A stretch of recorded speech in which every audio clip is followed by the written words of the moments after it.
And this is sponsored by the DFP seminar and VIZ UBC. And I'm completely delighted to have Maureen Stone here from Tableau Research. I have known Maureen since the early 90s. We were trying to figure out what exactly we met back in the years of Cigarette. Maureen actually started out doing interactive graphics in the late 70s at Xerox Park, a famed place for being one of the first places to actually think about what it means to have colored pixels on computers that people make use of. And then want to print? And then it's like, here, printing, Maureen has taught me everything I know about color, both from conversation, from amazing great talks, and particularly from her book, Field Guide to Digital Color, which I have read cover to cover more than once. It is an amazing resource. And I originally knew her through SIGGRAPH. We actually interacted quite a bit during the time that she spent both at Stanford and has been at Tableau for a number of years, first as a consultant, then full-time since 2012, and these days runs the research group at Tableau Research down in Seattle. And I'm delighted that she came up here to talk to us about designing for people in that context. So, Maureen, take it away, and thank you so much. All right. Thank you, Tamara. All right, gentlemen, I'm with the recorder. Am I mic'd and on? Okay, good. I am delighted to come up here. It's always, when my friends come and say, come give a talk. It's not like your professors who are like, oh yeah, I got to talk. It's like, oh yeah, I've been managing, I need to talk. Anyway, I made a talk, and I really like this talk because I think it will send a really interesting message to this lovely blended crowd of people. So this is called Helping People See and Understand Data. So to reiterate what Tamara said, I started my career at Xerox PARC back in the days when it was really exotic to have a mouse and a keyboard and a digital display and a digital printer. And I was really interested in how people made pictures and how people made color pictures. I worked a bunch with also type and font design and splines. I think there were splines in there somewhere.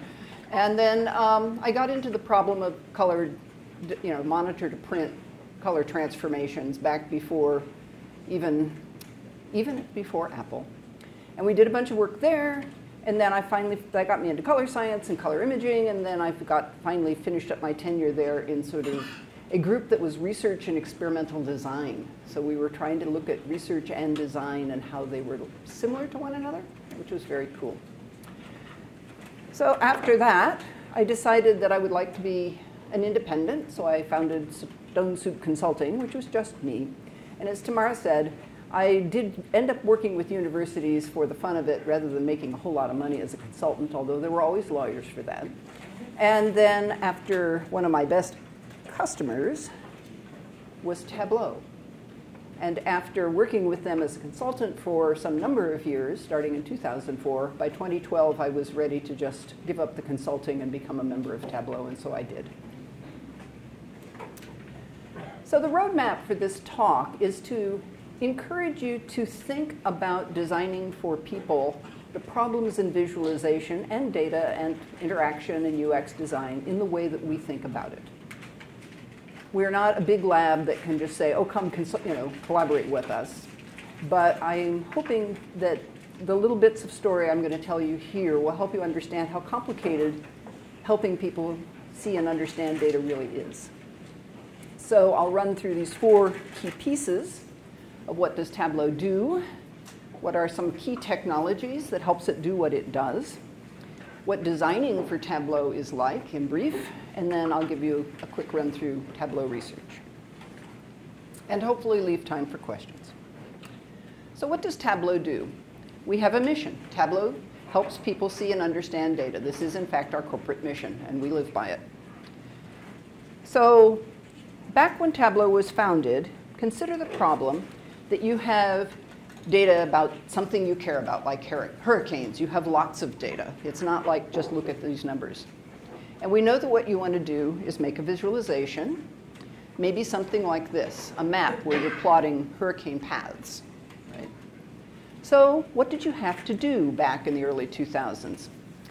Well, you had to write a SQL query to get to your data and get out the pieces you wanted.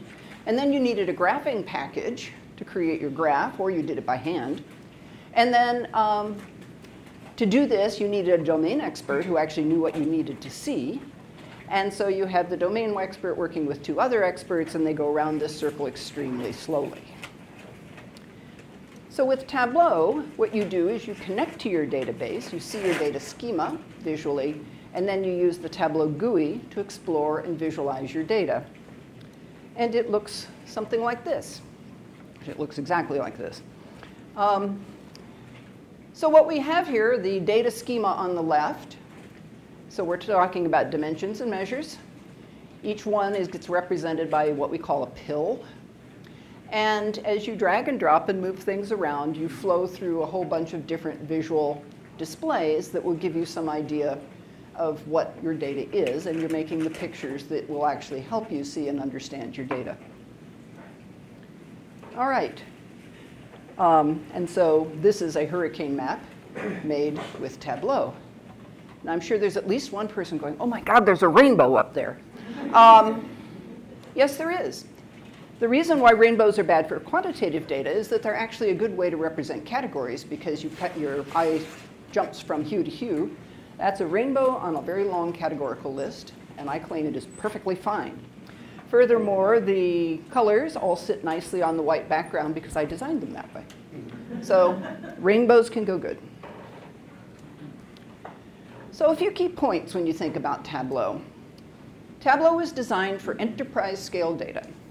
Large and aggregated, many different data sources. This is not an exploration in, I have a table, can I make good pictures of it? Our customers, the people that we wanted to serve, are in the business intelligence domain. That we are a business intelligence company, and proud to say so. What we were trying to do was cut out the middleman, so the target users are the domain analysts, domain experts who want to see and understand their own data. So they're the people with the questions, not people with the analytic experience. Our design goals are very, very challenging. It's easy to use, but we need to support deep analysis on real data. Okay. So the key technology to create Tableau came from Chris Stolte's thesis, which he worked on with Pat Hanrahan. So this is Pat, this is Chris, and this is Christian Chabot, who was our first CEO. These are our 3 founders. And they created key technology by blending computer graphics, HCI, and database technology. Chris's thesis was called Polaris. And the key to it is a formal language for doing this sort of analytics. So one of the things that you'll keep seeing coming up are formal languages, formal specifications, not ad hoc design or even principled design, but you need underlying formalisms to drive these complex problems. And throughout this talk, there will be citations down at the bottom. I will let people have the slides so you can see some of the papers. Not all the papers, just some of them. So how does this work? So we have pills on shelves. These are pills. They represent data. These are shelves, columns, rows, pages, filters, marks, and level of detail here. Remember, this is aggregated data. And there's a language of the pills. You put the pills on the shelves, and you get a view automatically generated. So it generates the query. All right? It generates SQL. It creates a visual spec, which talks about the combination of what data you've got, what type of data it is, and what's on rows and columns and marks. And then it creates a visual, this visual spec gets rendered. So just to prove, I got these from Chris. I'm not so much at writing. I can't write SQL. But that's an example of the kind of query it would write based on this. All right? For those of you who read SQL, yep, it does. And then this is what the visual spec looks like. It talks about what's on rows and columns. And it says as bar, so what kind of mark. And the whole Tableau product is orchestrated by VizQL. And so the whole specification of what you can analyze and visualize is defined by what VizQL can represent. VizQL comes from the early 2000s. We had some folks, some of our data folks, go to Dagstuhl to a conference on visualization and data. VizQL is still the most contemporary language for hooking Viz to data. It's kind of time that somebody, Tableau can work on it, but I encourage some of you all as well, think about what VizQL extensions should be, or a language like VizQL. And you think of your own data visualization systems and problems for different domains than business intelligence. What is the formalism here? This is what Chris was aiming for. We want to be able to change the data as you look at the data, and that's the key thing, is you have to go back and forth. It's not, I get the data, I look at the data, I'm done. I get the data, I look at the data, it means I need to look at the data differently and go back and forth and up and down this whole pipeline from data, query, analyze, visualize, and share. So this whole pipeline, thinking about this whole pipeline is the key to thinking about solving Tableau problems. In addition to the pipeline, we have to do data transformations. People have to specify them. Maybe we could throw some automation in there. There's calcs before the query, there's calcs after the query. So if you want to get the grand totals of sums of a visible table, that's after the query. If you want to derive a column from a column, that's before the query. People, of course, well, we give them good default views, but they're never satisfied. They want to change them around. They want to style them. They want to format them. They want to just put them in a different kind of format, so we have to allow tools for that. And I want to emphasize that we are the Switzerland of data. We are not offering you a database that Tableau works on. We drive up and connect to anything relational. We have, of course, they all have their quirks, and there has to be a connector, and we now have a connector API, which is useful. I think we're up to 60 or 80 different connections, and they keep going, and they're in the cloud, and they're here, there, and everywhere. And so again, that, on the data side, it means that I cannot count on there being particular functionality in the source database. However, we do have a local database called Hyper, which we will bring the data into, and there we can count on how it actually operates. So it's kind of a mixed mode. Make the connection, you can keep that live connection, or you can extract data, put it in the local database, and then mess with it there. All right. So how do you design for that system? At Tableau, we talk about the cycle of analysis. We have the person in the center. That's very important. And we classically go around this circle of find and query your data, your visual mappings, you review, you develop insight, and you or solve a problem or discover something possibly interesting, create artifacts, and share. All right. And so we all know, and if any of you have seen Jock McKinley and Stu Card's papers and other things in the visualization space, knows this kind of cycle analysis it's not something we made up. This happens to be our particular picture. But in the real world, people don't go neatly round and round. They go back and forth and back and forth, and they have to do all of that kind of work. So if you're going to design for people, you need your task analysis, and this is the Tableau task analysis. All right? We have to do all of those things. One of our big discoveries, the thing that makes us very special, we call Analytic Flow. That was that flowing UI that you saw. I'll let you see it again, that VizQL curates. And that's really from the query visual mapping view, right? That's all that's doing. So have a look at it again and watch it flow, right? You don't stop, change things. There's a hierarchy here that you can click on this little plus sign. We've got tool tips. We can change some of the semantics. We've got filters. So when actually, my very first job at Tableau was as a UX designer because the research team didn't exist yet. And so I got a year in the barrel of actually trying to be a real UX designer, which was hard. And I got problems in the more analytic space. But everything was, how does it fit into the flow? All the combinatorics have to work. What if I dragged it here? What if I dragged it there? Right? Very interesting, very challenging. We are always looking for people who want to join the UX team who can think like that. your typical person who got a degree and can do a presentation style or a web style or an exploratory style UX is not going to be able to understand necessarily the complexity underneath. Tableau UX design, there is a substantial team. We have them in Palo Alto, in Seattle, most of them, and then also a few up here in Vancouver, has these design principles. Incremental and expressive, unified, because we now have more than one product, direct and effective. And I'm not going to step through all of those, but there are people there thinking about how you think about UX design for a product like Tableau. One of the things that's really important for the flow, besides the VizQL formalism, is show me, the automatic presentation model that Jock McKinley, Pat Hanrahan, and Chris Stolte worked on back in 2007. And it has two basic kind of pieces. It has automatic marks, and it has rule-based recommendations.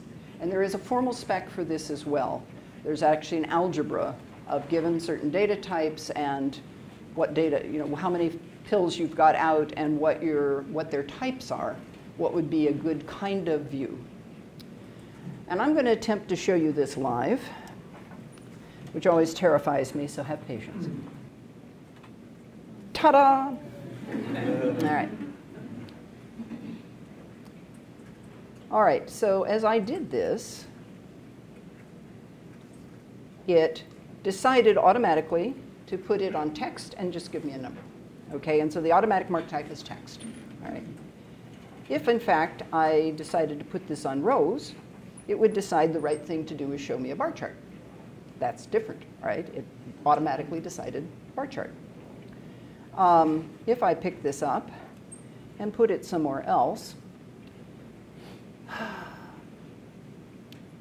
like here, it will show me rows.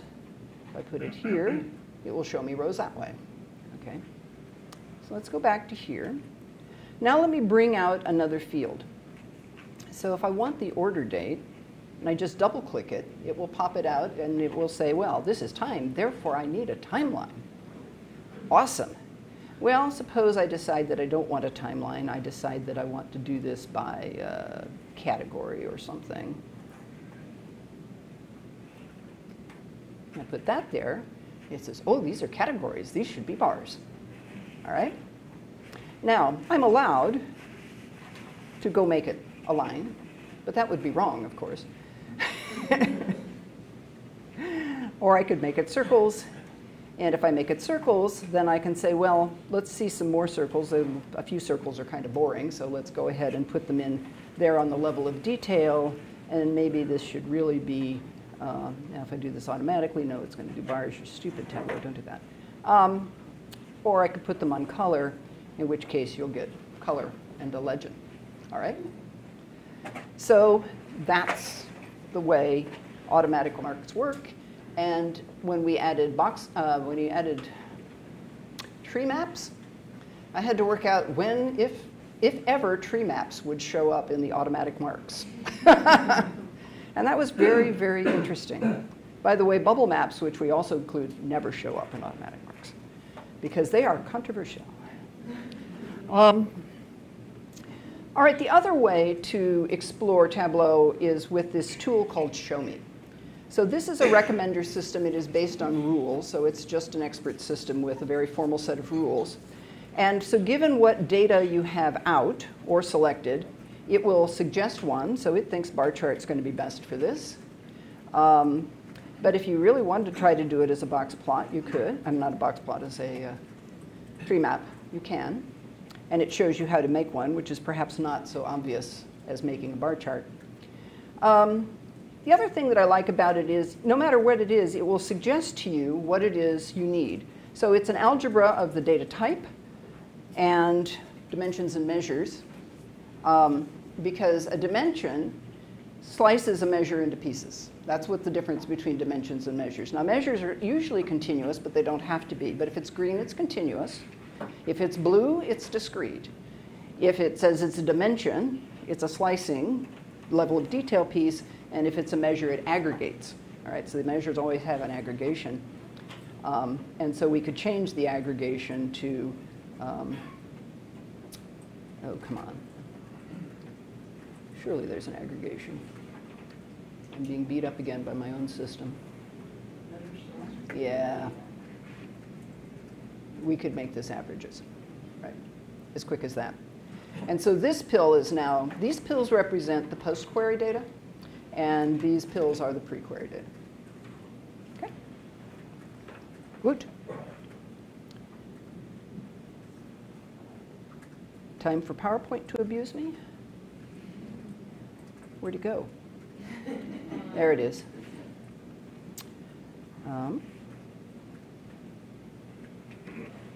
By this many years, you just assume the systems will abuse you.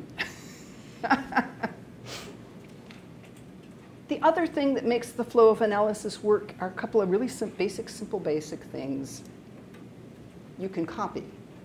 What people do, you need to have safe exploration. So you want to be able to say, I've got this, I'll make a new sheet with that data and move on. And that's what people do. They make a tree of this. So that copy thing is really, really important.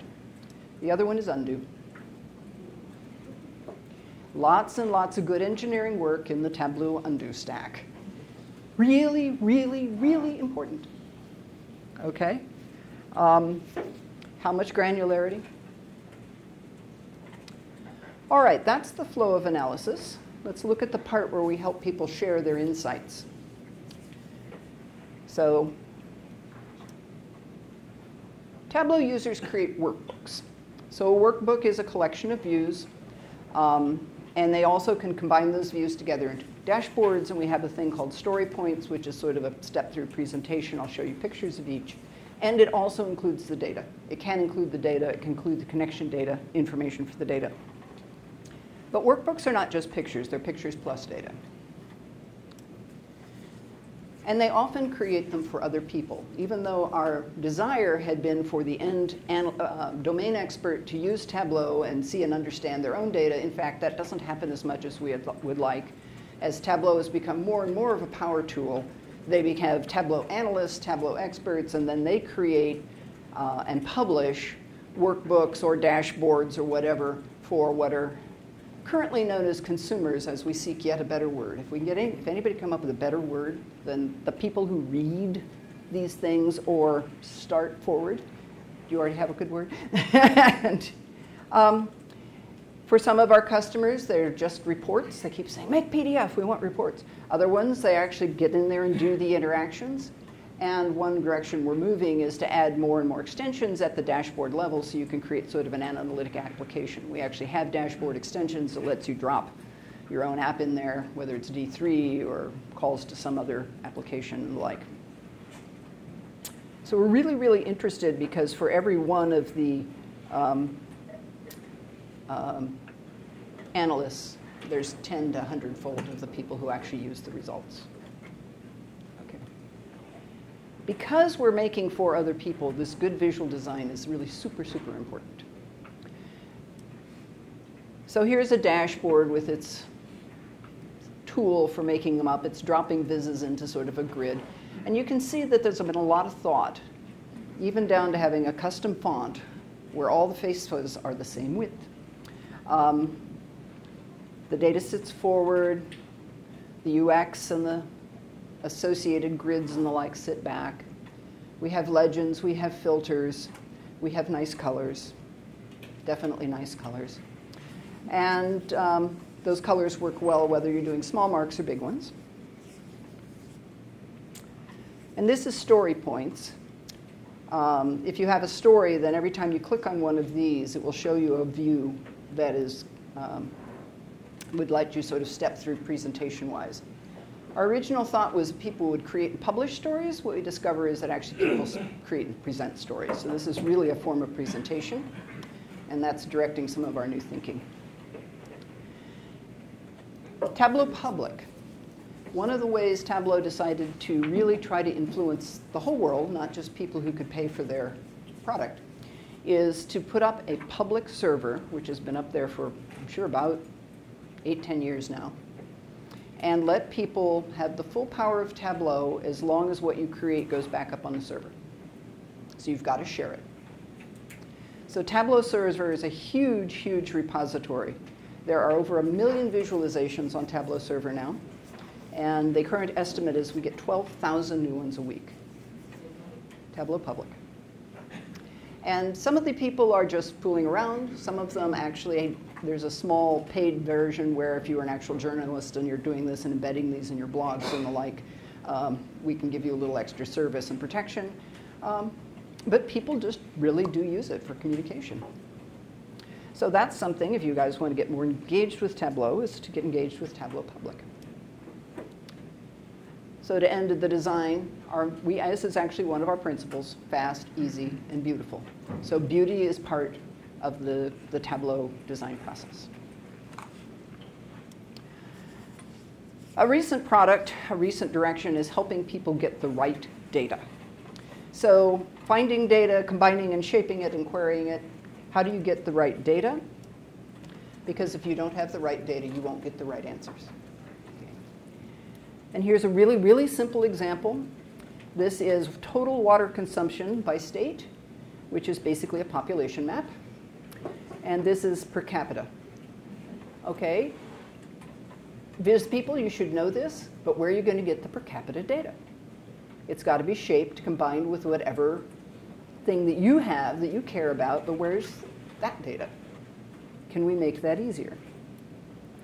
So we created a product called Tableau Prep, which didn't address that semantic question particularly, but it does address the whole ETL for business, that you have multiple tables and data sources, and you have to shape them together in joins and unions and pivots. What comes into the Tableau product itself is one giant flat relational table that you created using all of the standard kind of tools.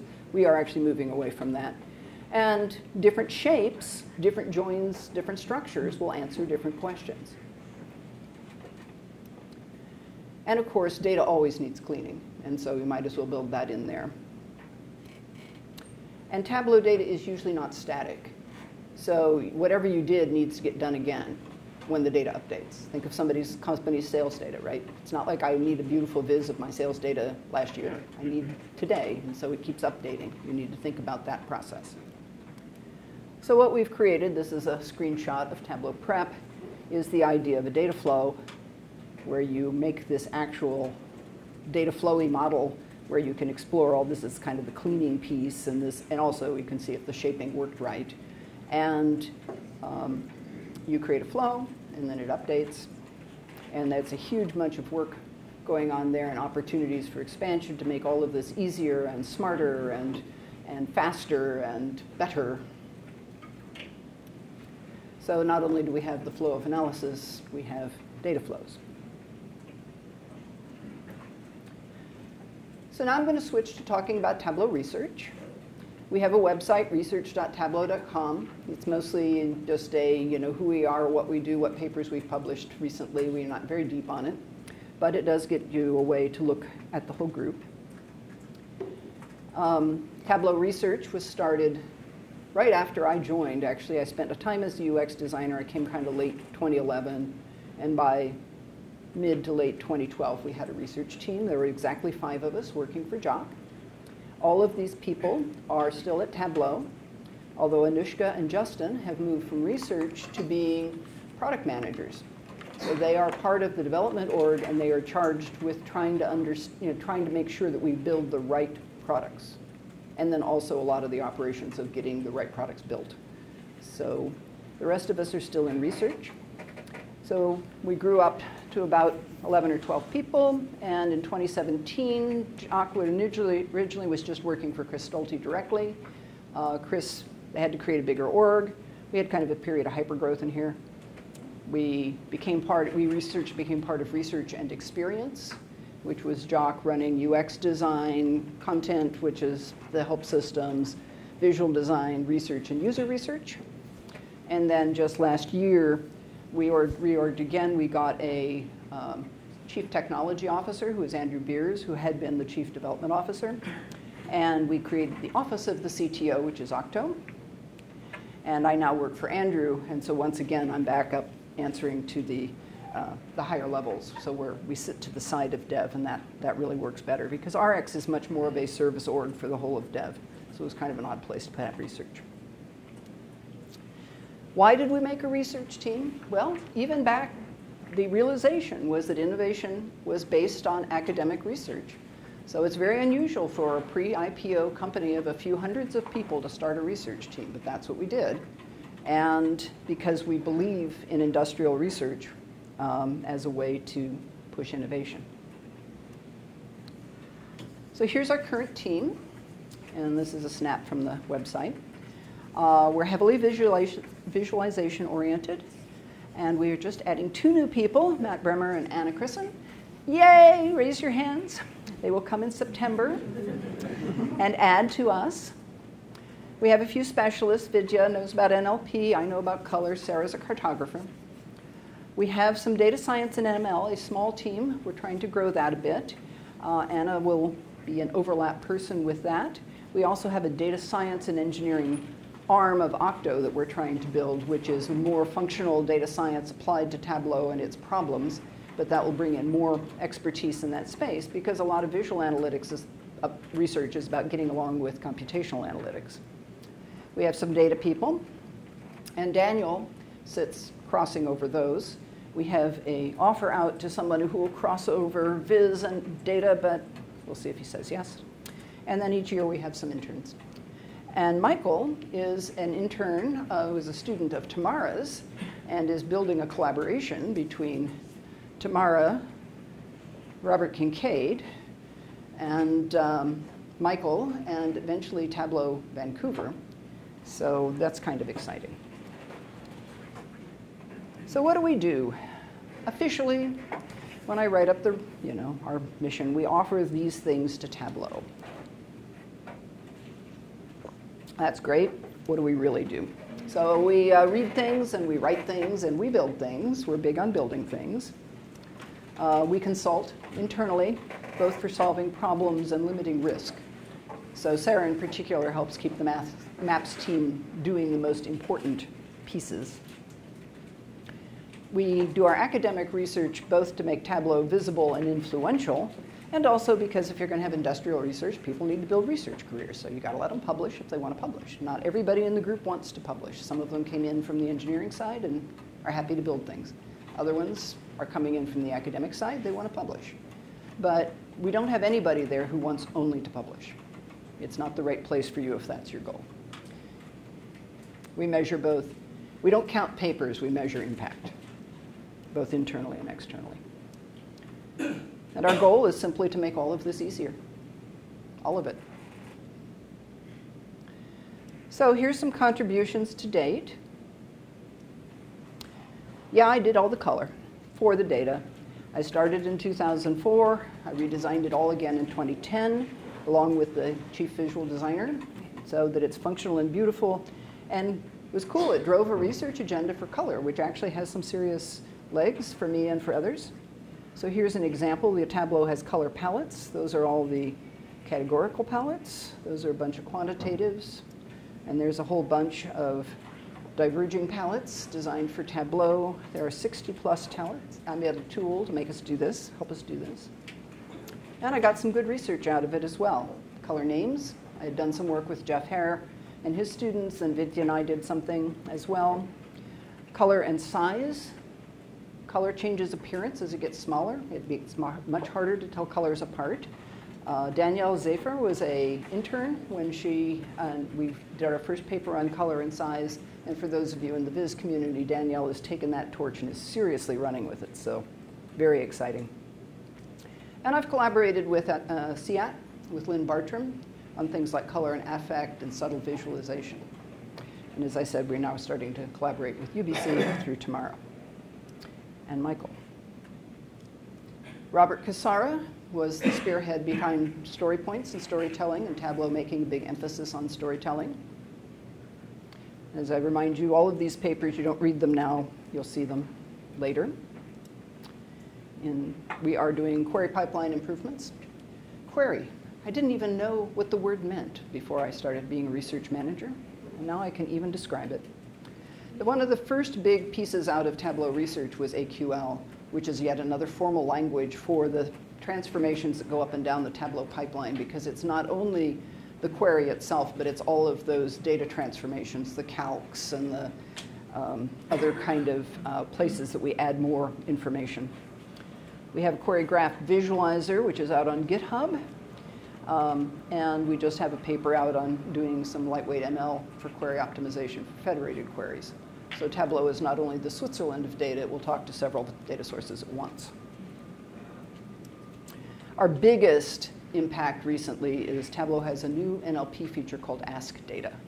You open up the data source, you start asking questions, it starts giving you views.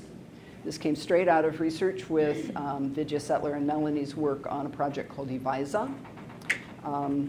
We acquired a company called ClearGraph, built a big team, and released Ask Data in 2018.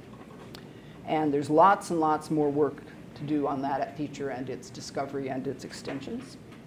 It's another, we talk about there being an analytical conversation with the language of the pills. So what's the analytical conversation when you use NLP plus pills or plus widgets? What's it like when it's on your phone when you don't want widgets? Lots and lots of interesting stuff. So there's a lot of research going on there. And Vidya is anxious to find collaborators. Melanie has run off and become a manager in the user research team. So she's taken her passion for understanding what people do and helping the product be better that way and joined the growing research team. But she still finds a little time to play with us. And Marty Hurst has been a visiting scientist during her sabbatical this year and is helping us with a bunch of language. And these are just a few of the papers that they've been putting forward. All right. What's coming next? We're looking at new types of data. In particular, we're looking at relationship data, aka graphs. But we are not building hairballs. We have no interest in hairballs. But if you have a relational database, or if you have a bunch of, think of it that way, if you have a relational, not relational, you've had a graph database, and it's talking about things that are connected to other things in different ways. What questions can you answer with that? How would you show those questions? How would they relate to Tableau customers? The guy who's working on this is named Scott Sherman. He comes from the engineering side, so he's building up tools and playing with it. I don't know if he'll get around to publishing or not, but if anybody is thinking differently about graphs, we've got people doing that. And performance, performance, performance, always in the data world. Daniel Ting is doing data sketching in a very theoretical and correct sort of way. This is a principled way of doing sampling. UDFs, user-defined functions, is hot because Hyper is programmable. We're getting an intern to work on that this year. And then what we're trying to do is build a bridge to the Hyper team who sits in Munich and therefore is not convenient for collaboration, but has a whole lot of PhD level people and connections with the Technical University of Munich. So we decided we'd get an intern from TUM to work with us and with Hyper. Maybe we could build a bridge that way. Talked a little bit about some of this. What are analytic conversations of the future? Intent, pragmatics. We're making show me better. We're looking at recommendations and data semantics. A thing that really warms my heart is the work Michael Carell is doing on encouraging skepticism. I want it to be fast, easy, beautiful, correct. All right? And we're slowly kind of pushing this idea that we all know that you can see the wrong things in data. Even if we're doing the very best we can on VIZ, there's things you need to understand. For example, that long bar on an average, is that really a good aggregation, or is there a giant outlier there that you can't see? It's one level of detail down. I think we might be able to give you a hint. So I'm calling this spell checking for visualization. Also, if you're going to start dragging and dropping your pills, it would behoove you to know exactly what's under that pill. What's a summary of what's in there? Is it half nulls? Is it got errors that made it past the ETL? There's going to do weirdo things, because we don't stop and pop an error box that says, I didn't understand that data. We do something. All right, so you need these visual summaries. So Michael's got some pubs in this space. And of course, like everybody, Black Hat, that means that we assume that you're actually trying to hide something in your view. So what visualizations will not allow you to hide it? And so he had a black hat viz paper, I think, that was all about, I may have called it something else, but it was about how a typical histogram actually won't show you most of what you want to know. And so he can hide gaps and outliers by carefully choosing the bin size. So you either kind of help people with spell checking, or you assume that bad things are happening and try to, black hat is like what people do in security. And of course, we're trying to integrate ML and computation, but we're definitely a human in the loop kind of place. All right, I'm almost done. We're really looking at this communication piece. We had a paper with Lynn Bartram and with some MSR folks on dashboards, who uses them and how. I like to think this might be the second cycle of analysis, right? Somebody's done all that exploratory stuff. And now you get these dashboards out there, and what do? Well, a lot of people actually download the data into Excel and continue to do stuff with it. Or they want to upload data to make it more interesting. So they're doing analysis. They're not just consuming. Robert Cassara has taken off again on presentation. He's now got some new ideas in that space. There's things like Charticulator and, was it Data Visualizer? This is taking more of a Tableau perspective, worrying about things like aggregated data level of detail, the flow of analysis. Tableau Vancouver. We have an office in Vancouver. It's not a research office. It's a development office. Did Eric and Maya make it? Yay! We have 2 people from Tableau Van here. They will be hanging around. The head is Jesse Calderon. The org is Augmented Analytics plus Tableau Public. So these are the people trying to build product around adding AI, as the marketing people say, to Tableau's products. And we actually have some recommendation systems out. Eric is, you've got a PhD from UBC in recommendations, if I recall.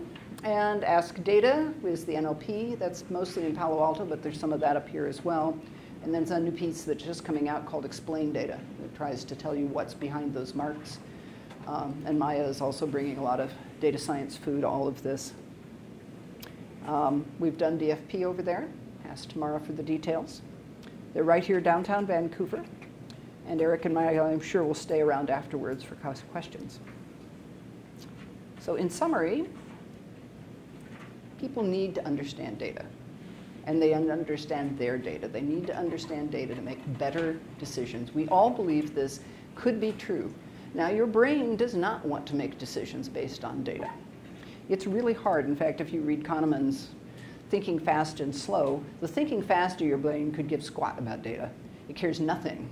It's all instinct and stories and familiarity. Whereas the more analytic part, the slower part, you're giving me a funny look. So you're going to tell me how I did that wrong. It still makes my point, so I'm going to quote him.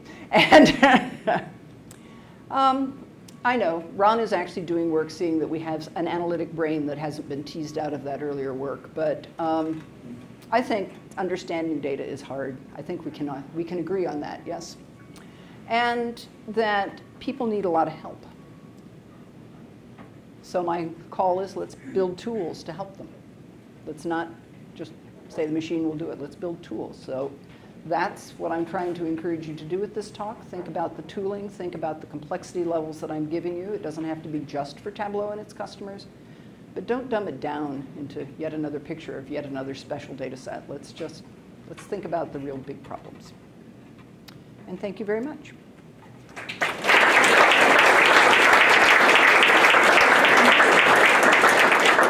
I will definitely hang out for questions between the late start and a few other bobbles, but who wants to be first?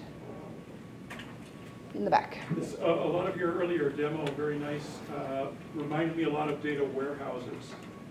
Does your group do a lot of work in the data warehouse area? Because that's usually aimed at very large commercial customers, and the drag and drop technique and the pivot tables and so on. And so this would obviously add a lot of InfoViz technology to that product. Are you doing work in the data warehouse? Well, I believe that a data warehouse is what we back up into. Right, but we are also just announced a product called Data Catalog, which is a more visual and easy way to find all those data that you created. And It's really more, so I think that answers your question. Okay, yeah, and secondly, a lot of businesses, like a lot of data warehouse companies, they have domain experts on staff, where instead of every airline, for example, creating their own data warehouse about airlines, they just do the whole industry, and then they sell it to all the airlines. Is that part of Tableau's model as well, where you become experts and produce the greatest hits or the most popular things for a given industry, and let the people take it from there? No, but we probably have customers who do that. So we sell it to the experts who will then convince their management to buy it so they can explore the warehouse and make their greatest hits, would be my model. Okay? I think you were next. Yes, regarding the colour. How do your palettes print in grayscale? They all have luminance variation. And so if you, the diverging palettes will probably not work very well because they both go from light to dark in a very similar, though not identical way, because if they were exactly the same luminance steps, then that actually makes them hard to look at. But the categoricals, again, they aren't, not everyone has they all have a unique luminance, whether it's different enough. I don't know, but they all are, but many of them are colorblind safe. The most common ones, the default ones are. But colorblind people are rarely completely, they don't see grayscale, they see a limited color palette. Another question. Kelly, one. Are you counting it as a limit? Don't answer. That was your one. You talked about the issue of people finding and sort of getting the right version of their data. And there's many versions of this, I'm not even sure what the right ones are, but the sort of phrase of whatever is most easily measurable is what people will then use to evaluate things, whether that's the right metric or not. So how do you see that problem of making it easy to figure out which aspects of the data you should actually be looking at, especially if it may take extra work to extract the data you really need, because it's really easy to pull this other data up, which turns out to be okay, but not really helpful. So we've got a couple of different approaches. One is that's a place where you could use a certain amount of automation to get you started, right? As long as it's just suggestions for what seems to be the most relevant, or possibly just getting rid of the junk. You may have a whole bunch of fields that actually are flawed enough that you don't care about them. Or you could even find that they were highly correlated. The other is adding more data semantics and getting people to express their intent more. So if you think about the population data, all the population maps that get made, you know, there's really no good reason that we couldn't suggest that you bring in a data source that we've provided, which is the population based on what you're trying to do, so that you don't have to go find it and join it, right? And I would love to see a lot more like that. I'm sure there's a lot more cases. Currency converters, inflation generators, you know, a lot of places where if you had the semantics, if you knew that these weren't just numbers, but these were money, then you could help people out. More questions? Over from here anywhere? Yep. I'm a geographer, and I have questions about teaching. I never taught Tableau. I've had some students use it, but it's got me thinking. There's an interface between ArcGIS and Tableau for GIS software, I saw. Do you know what GIS is? I do know what GIS is. Sarah's in my group, and Sarah Battersby, and she's a cartographer. No, we don't have it. We don't have a link to ArcGIS at all. We can talk to geospatial Postgres. We can talk to regular relational databases. We've partnered with Mapbox to get the actual maps for the back, and then we have our own algorithms to plot on top of that. Right, and so part of our goal was to keep people away from things like ArcGIS, who have simpler questions. Yeah, it would be very. Yeah, it would be really interesting. We have Tableau for teaching, so if you are, you know, a university and you want to use Tableau in your classes, we'll give it to you for free. Oh, really? I'm going to ask people about licensing. Yeah, so they have. I think there is an actual, if you go to the website and look for Tableau for Teaching, there's actually just a Tableau for Teaching at tableau.com. And then you could try it out, and Sarah might be very happy to talk to you about how you might best use it and tell you how it's really working. If you go follow her on research.tableau.com, you'll see that she's pretty deeply in the community. Okay. Other folks? Another one from the back. Yeah, in my data science course, one thing that frequently comes up is algorithmic bias. And it's related to ethics, and it's trying to figure out, with all the data, there's certain proxies for other things, and you want to know to do the right thing. Is Tableau exploring any of that, like maybe in its research? Because that sounds to me like a very big blossoming field where people really need help. Michael Carell's becoming our voice in the ethics discussions that are going on. He had a paper at CHI just recently. But that's also part of my fast, easy, beautiful, correct, right? That I really want, that is another place where more automation, more sophisticated algorithms can help and hinder. And so that whole how we do that so that we fold in the actual technology without the bias, or at least making people aware of the bias, I suspect it's going to be kind of at least to start more of an awareness thing that we have to bring in. I mean, even just if you keep visualizing and dragging and dropping, you will eventually find something. And so it's a matter of, did you find anything interesting? And so some of this is helping people understand what the answer actually answered. And yes, we're very interested in that. More questions? I'm not sure if you have access to this data, but I was curious if you've done any research on sort of the evolution of a consumer's design capability, right? Like what they try first, what they throw out, what they ultimately end up with, sort of giving insight into that process of exploration, which is in itself insight. So that's what our user research group really wants to hit. Tableau started as a PC desktop product. You don't instrument that. That's part of the agreement. And you get crash logs, but so as we move to becoming a SaaS company and up into the cloud, people are expecting that we are instrumenting things and helping understand based on the data of what the users are doing.